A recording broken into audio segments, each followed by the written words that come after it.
你每次死亡都能复活，敌人想抓你，你却反手让他感受痛苦。你通过拷打让林子阳供出了他背后的组织，名为光明俱乐部。林子阳喘息道：“我都说了，该放过我了吧？”你呵呵一笑，不要搞错了，我可没说过，你说了我就能放过你。又是10几刀下去，林子阳彻底疯狂，他的一只眼睛变得通红，猝不及防下，居然跳出来侵入了你眼睛里。你脑海中响起他的声音：“嘎嘎嘎，你的黑桃盔没有骗我。”血肉苦弱，诡异飞升，老子成了！放心，小凡，我不会泯灭你的意识，我将你永远囚禁在身体内，感受痛苦。你笑了，让我感受痛苦。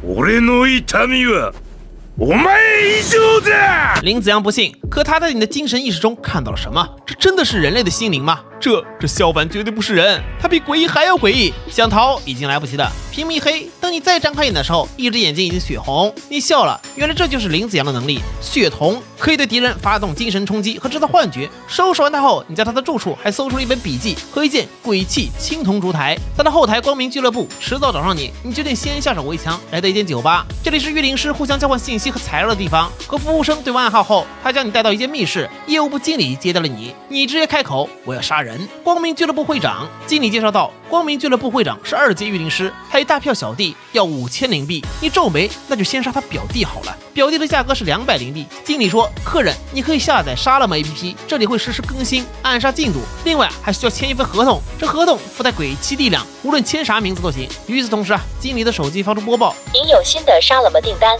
请及时处理。”经理抱歉一笑：“不好意思，客人，来新订单了，您继续。”你看了他一眼，在合同上写下一个6。第二天去诡异调查局报道，局长温雅先给你下了最新任务，让你冷风和资深调查员张庆瑶组成组队，去一个名为黑水村的地方解决诡异。据说这村子经常发生淹死人的事件，所以调查局初步判定这里极有可能存在诡异。不过值得一提的是，冷风也觉醒了灵能力，不过很垃圾，是11点过后身体素质略微提高，性能力提升至爆表。张庆瑶无语，这啥破能力啊！一行人很快到了黑水村，可让人意外的是，这里的老村长虽然年老，但却没有一根白发，头发黝黑。你们一行人住下后，当晚就发生了诡异事件。凌晨3点，你耳边传来流水的声音，醒来后发现自己床居然在移动，准确来说，这里已经不是房间了，而是在河水之上。往旁边一看，张庆瑶、冷风的床都飘在上面，而床移动的方向正是黑水河中心的一个漩涡。冷风一下就慌了，关键时刻还是个你靠谱，让冷风和张庆瑶都到你床上，掏出早就准备好的钩爪和绳子，一头连着床，一头缠上岸边的树，这才停下来。张庆瑶开口道：“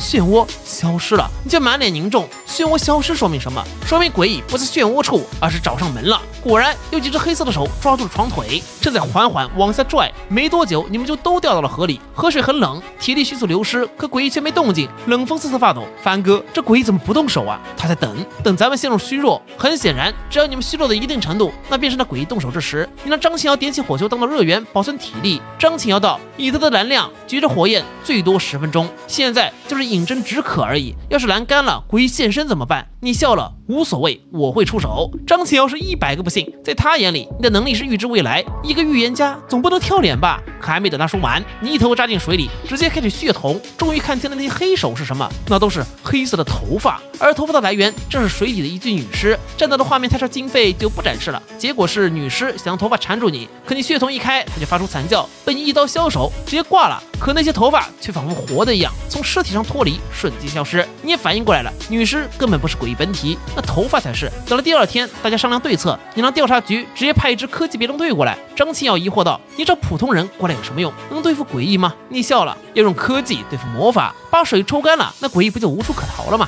冷风和张庆瑶都目瞪口呆，这都行啊！在别动队来之前，你们再一次排查了黑水村，可却一只诡异都没发现。黑水村的村民们除了头发比较黑以外，没有任何问题。你问村长：“老人家，你怎么保养头发的呀？这么黑亮？”村长疑惑了：“老头子，我头发都白了10年，哪里黑了？”这话一出，张庆瑶和冷风毛骨悚然。你表情不变：“哦，不好意思，我看错了。”过了几个小时，一群特种兵带着好几个抽水泵过来了。与此同时，还有一男一女2个旅行者在和别动队争执，好像是看不惯他们抽水的行为。你二话不说赶走。很快，这么多台抽水泵的作用下，河水被抽干，河底只留下一些小水洼，还有蹦跶的鱼。你用血瞳一阵搜索，指了一处小水洼，瑶瑶，你用火焰轰这儿。张庆瑶没有犹豫，预言家指哪打哪，火焰炸开，我一团头发破土而出，在你们注意力都集中在头发的时候，旁边传来了子弹上膛的咔嚓声。一转头，那群别动队居然举枪对准了你们，快！快躲开！我们的身体不受控制了！biu biu biu！一阵阵扫射过后，你们死了。等再睁开眼的时候，你出现在村长面前。村长笑了：“年轻人，就别再拿我打趣了。老头子头发都白了10年了。”你思索起来，难道是头发鬼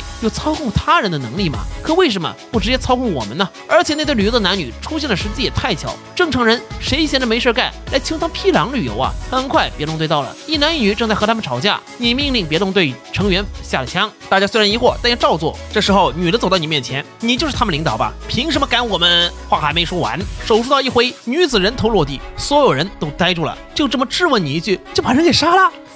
杀人啦！那男子还想跑，又一刀过去，他也挂了。杀这对男女是为了排清嫌疑，看看别动队会不会还不会被控制。张清瑶大怒，小凡，我怀疑你现在已经灵性失控了，你最好给个解释。别急，我说他们有问题就是有问题。冷风反应过来了，凡哥，你是预知到了吗？张清瑶也冷静下来，很快河水见底。你让张清瑶攻击水洼，头发鬼再次现身，而不出所料，别动队再次被控制。在没有枪的情况下，你给了他们一人小腿一刀，很快控制住了局面。这时候张清瑶也把头发鬼烧死了，但问题是这群别动队依然处于被控制状态，只能把他们先绑起来。接着你们回到黑水村，冷风面色凝重。照常理来说，这些村民的头发是诡异导致，可诡异已死，他们应该恢复正常才对。张清瑶道：“我们应该赶紧先联系调查局，带专业设备给村民们做全身检查，逐一排查问题。”你摇摇头，太慢了，还是用我的方法吧。张清瑶本能升起一股不好预感，你说的方法是什么？说着，你走到村长面前，面对诡异最好的方法，直接杀到你任务正常为止。唰的一刀，村长人头飞起，张清瑶都惊了，你怎么能杀普通人？